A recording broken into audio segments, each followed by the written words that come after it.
नमस्कार। डॉक्टर वंदना रस्तोगी, सह आचार्य संस्कृत, BND राजकीय कला महाविद्यालय चिमनपुरा द्वारा संस्कृत विषय के इस व्याख्यान में आप सबका स्वागत है। विद्यार्थियों, इस व्याख्यान श्रृंखला के अंतर्गत हम रघुवंश महाकाव्य के 6ठे सर्ग का अध्ययन कर रहे हैं।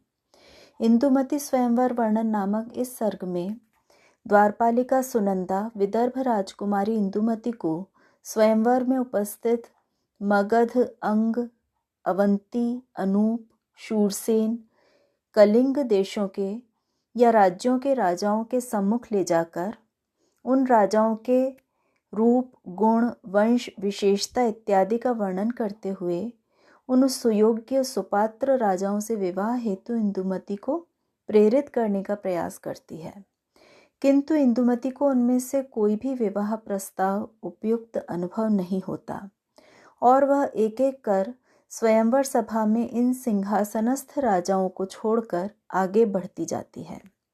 इंदुमती द्वारा परित्यक्त राजाओं के विवर्ण रूप को इस 6ठे सर्ग के 67वें पद्य में, जो अत्यंत प्रसिद्ध पद्य है, इस पद्य में कवि ने बहुत ही प्रभावशाली तरीके से वर्णित किया है।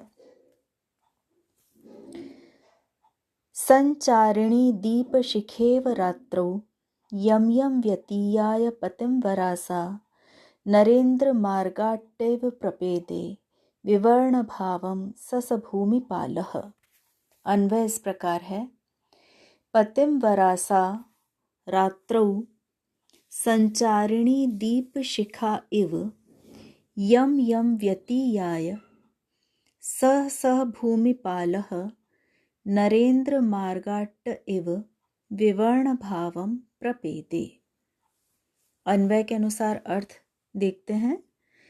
पतिम वरा, पति को स्वयं चुनने वाली, वर्ण करने वाली, सा वह इंदुमती, सा यह सर्वनाम इंदुमती के लिए यहाँ प्रयुक्त हो रहा है। रात्रौ, रात्रि में, रात्रि शब्द से सप्तमी विभक्ति एक वचन है।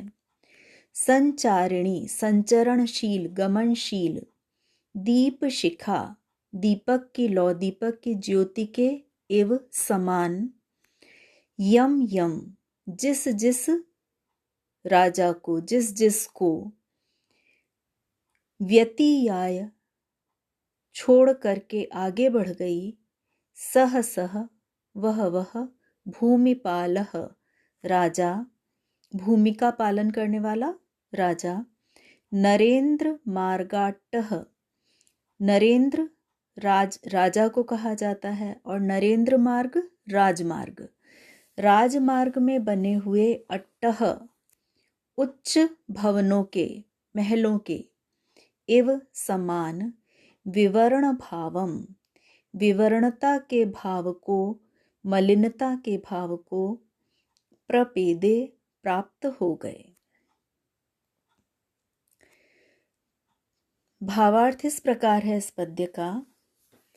जिस प्रकार रात्रि में संचरणशील या चलायमान दीप शिखा या दीपक की ज्योति राजमार्ग पर विद्यमान जिस विशाल भवन के सामने आती है, वह भवन प्रकाशित, आलोकित हो उठता है और फिर क्रमशः वह जिस भवन को छोड़कर दीपशिखा आगे बढ़ जाती है, वह भवन अंधकारमय हो जाता है, अंधेरे में डूब जाता है।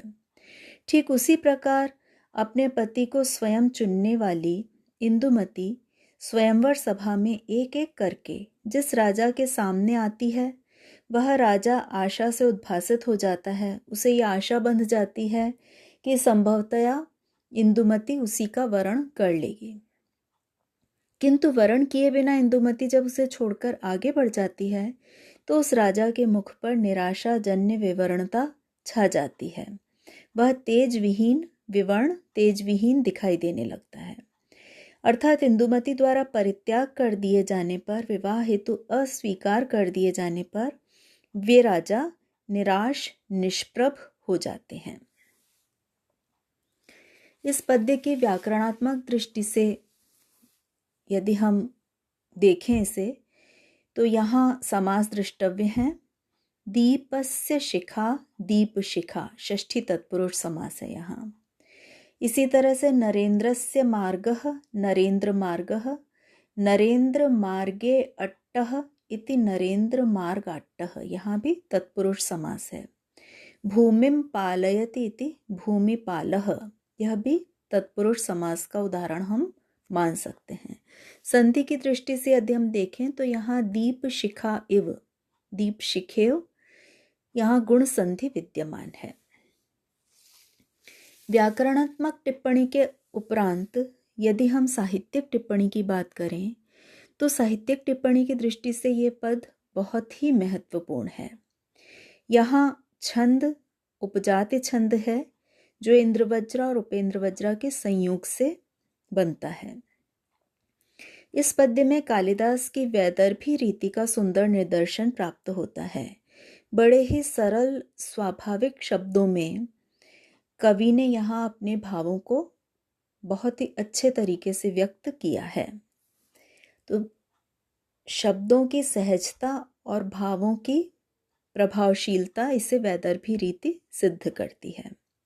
अलंकार की दृष्टि से यह पद्य उपमा पूर्णोपमा अलंकार का उत्तम उदाहरण है। कालिदास की उपमाओं में सर्वश्रेष्ठ मानी जाने वाली इस उपमा के कारण कालिदास दीप शिखा कालिदास के नाम से सुविख्यात हैं। यहाँ इंदुमती को स्वयंवर सभा में गमन करती हुई इंदुमती को राजमार्ग पर संचरणशील दीप शिखा की उपमा दी गई है। इंदुमती गमन करती हुई है, इसलिए दीप शिखा को भी गमनशील ही बताया गया है। दीप शिखा का यह उपमान वधु वेशधारी तन्वी इंदुमती के कांतिमय सौंदर्य के लिए सर्वथा उपयुक्त उपमान ज्ञात होता है। स्वयंवर सभा में उच्च सिंहासनों पर बैठे हुए भव्य व्यक्तित्व वाले सुसज्जित राजाओं को राजमार्ग पर अवस्थित ऊंचे विशाल भवनों से उपमित किया गया है। दीपशिखा के सामने आने पर भवन का प्रकाशित होना और दीपशिखा के आगे बढ़ जाने पर भवन का अंधकारमय हो जाना, विवर्ण हो जाना, मलिन हो जाना, इस प्रक्रिया का पूर्ण साम्य इंदुमती के सम्मुख आने पर विवाहोत्सुक राजाओं के आशान्वित होने और इंदुमती द्वारा वर्ण न किए जाने पर निराश हो जाने से दर्शाया गया है। ये पूर्ण साम्य इन दोनों ही प्रक्रियाओं में हमें देखने को मिलता है। ऐसी विलक्षण उपमा अन्यत्र कहीं प्राप्त नहीं होती है और इसी उपमा चमत्कार के कारण संस्कृत साहित्य में उपमा कालिदासस्य की यह उक्ति प्रसिद्ध है और कालिदास को दीप शिखा कालिदास की उपाधि जो दी जाती है वह सर्वथा सार्थक है। आज की कक्षा में इतना ही विद्यार्थियों, धन्यवाद।